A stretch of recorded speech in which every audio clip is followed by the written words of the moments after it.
복잡하게 돌아가는 정치판, 그 판을 한눈에 읽어드리는 시간, 윤태곤의 판의제와 전략그룹 더모아의 윤태곤 실장, 어서 오십시오. 네, 안녕하세요. 예, 앞에서 지금 손영희 전 대표 인터뷰도 듣고 오셨는데, 네. 여기에서 뭐 주목하실 부분이 뭐가 있으실까요? 라는 질문을 드리기에는 시간이 지금 너무 조금 남아서 이슈를 좀 바꿔봐야 될 것 같습니다. 이틀간 있었던 교섭단체 대표들의 연설, 요 내용들은 어떻게 보셨어요? 총평부터. 일단 그 이재명 대표가 본인의 그 포기, 불체부터 그 포기 이야기한 건 눈에 들어왔어요. 그러니까 이게 이재명 대표가 잘했다고 말씀드리고 싶어요. 뭐 늦었다, 뭐 이런 것도 있겠지만은, 그리고 했을 때하고 안 했을 때 비교했을 때 안 했을 때보다 한 게 훨씬 낫다. 이걸 뭐 아주 높이 평가할 수도 있고 작게 평가할 수도 있겠지만은 마이너스가 아니라 분명히 플러스다. 아, 플러스가 됐을 거다. 이런 결심을 한 배경은 뭐라고 보세요?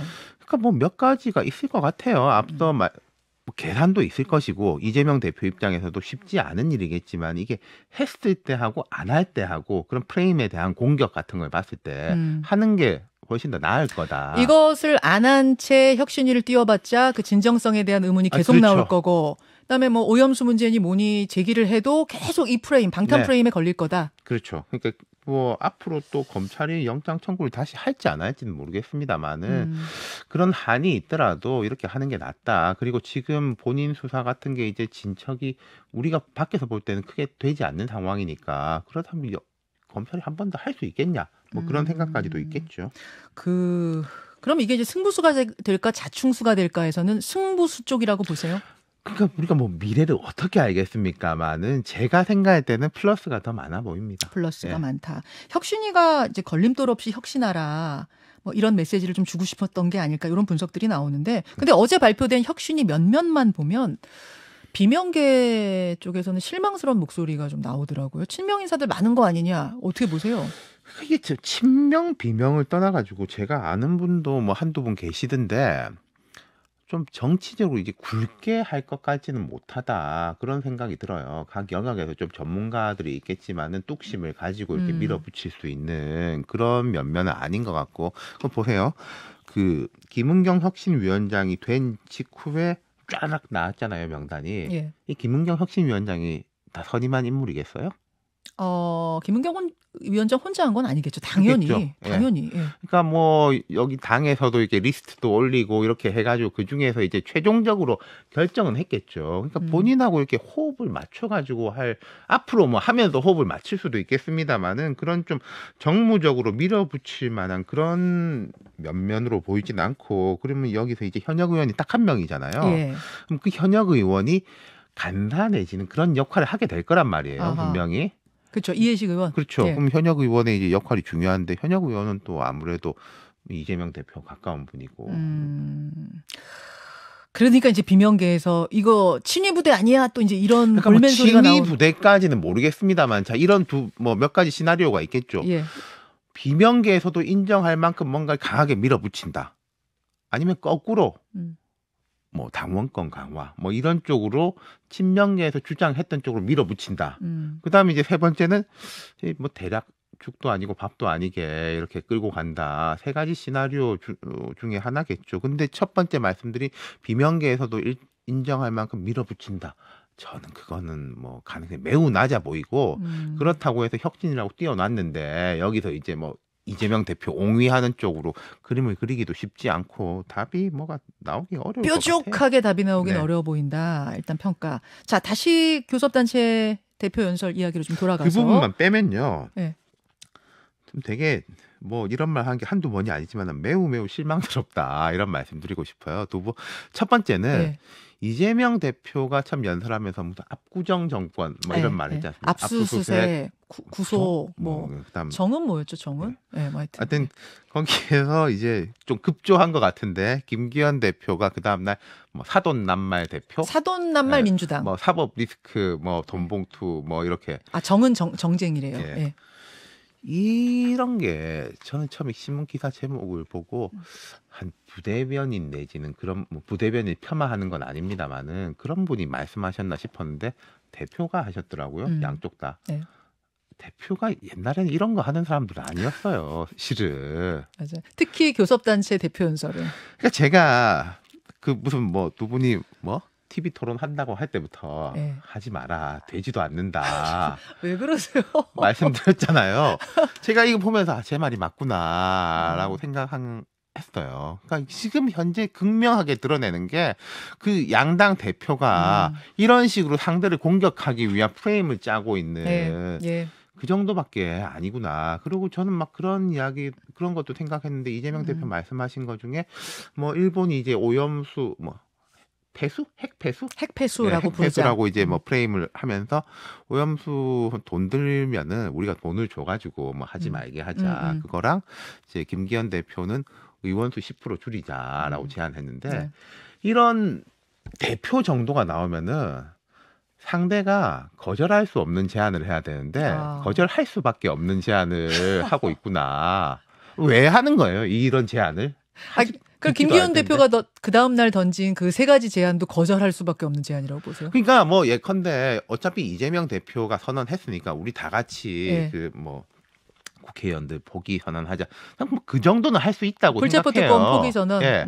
근데 지금 정개특위 거기 제대로 돌아가는지 안 돌아가는지도 이제 다 까먹고 있고 그리고 그간 이제 국민의힘에서 정말 진정성 있게 선거구제 개혁 대통령이 이야기했던 중대 선거구제 이런 거에 대해 가지고 뭐 무시하고 있다가 10% 줄이자 이렇게 던지면 그 받겠어요? 아하. 양당 대표가 다 양당이 서로 거절할 수밖에 없는 네. 제안을 던지면서 나 했다, 제안했다 이러는 거죠. 제안을 위한 제안. 그런 느낌을 좀 받으셨군요. 이거 1대1 토론에도 큰 소득 없겠구나라는 걸 다시 확인했다 그런 말씀이신데. 그러니까 토론회 때 하면은 자기 지지자 듣기 위한 토론밖에 될 수 없을 것이다 말씀드렸는데 어제 그제 그 대표 연설을 보면 딱 그렇지 않습니까? 지지자들 향해서 하는 연설 같았죠. 좀 그런 느낌 들었죠. 특히 김기현 대표가 이번 스타일상 좀 예측이 안 됐던 정도 수준의 뭐랄까요? 높은 톤의 강한 어조의 연설을 했다. 이것은 어떻게 보세요? 그러니까 이제 뭐 정치에 여러 가지 책무가 있겠죠. 상대당하고 이제 정쟁이라는 게 꼭 나쁜 건 아니고 이렇게 밀고 당기고 투쟁하는 거가 있고 또 이제 국정을 이끌어가는 거가 있는데 그럼 여당 대표로서의 우리 통상적으로 생각하는 더 큰 부분은 국정을 이끌어가고 대통령실하고 호흡을 맞추고 또 내각이나 대통령실에 비해서 여당이 여론이 민감할 수밖에 없으니까 앞서 나갈 건 앞서 나가고 뒷받침할 건 뒷받침하고 그 부분을 더 크게 생각하는데 그 부분은 아주 작게 보이는 거죠. 그거는 거꾸로 말하면은 지금 김기현 대표가 여당 내에서 위상이 높지 않다라는 걸 방증하는 거라고 보여요. 힘 있는 대표라면은 거기서 내가 뭐 이런 거 이끌어내겠다. 저런 거 하겠다. 앞으로 우리는 이렇게 할 거다. 부분이 정책. 클 건데 그 부분은 이제 잘 안 보이잖아요. 그렇게 보셨군요. 윤태곤의 판 함께하고 있습니다. 그런가 하면 지난주에 시작된 뜨거운 이슈가 또 하나 있죠. 수능 논란인데요. 뭔가 꼬인 느낌이에요. 이미 3달 전에 교육과정평가원이 공지했던 내용을 되풀이한 것뿐이다. 이게 여당 주장이고 실제로도 그런 공지가 있었더라고요. 다만 대통령이 나서서 갑자기 수능에 지침 내리는 것 같은 모양새가 돼버리니까 그렇게 흘러가 버리니까 교실에는 대혼란이 생겨버린 이 상황 어떻게 보셨어요? 대통령의 이런 뭐 지시나 발언은 좀 그 자체로 좀 종결성이 있어야 되는 거예요.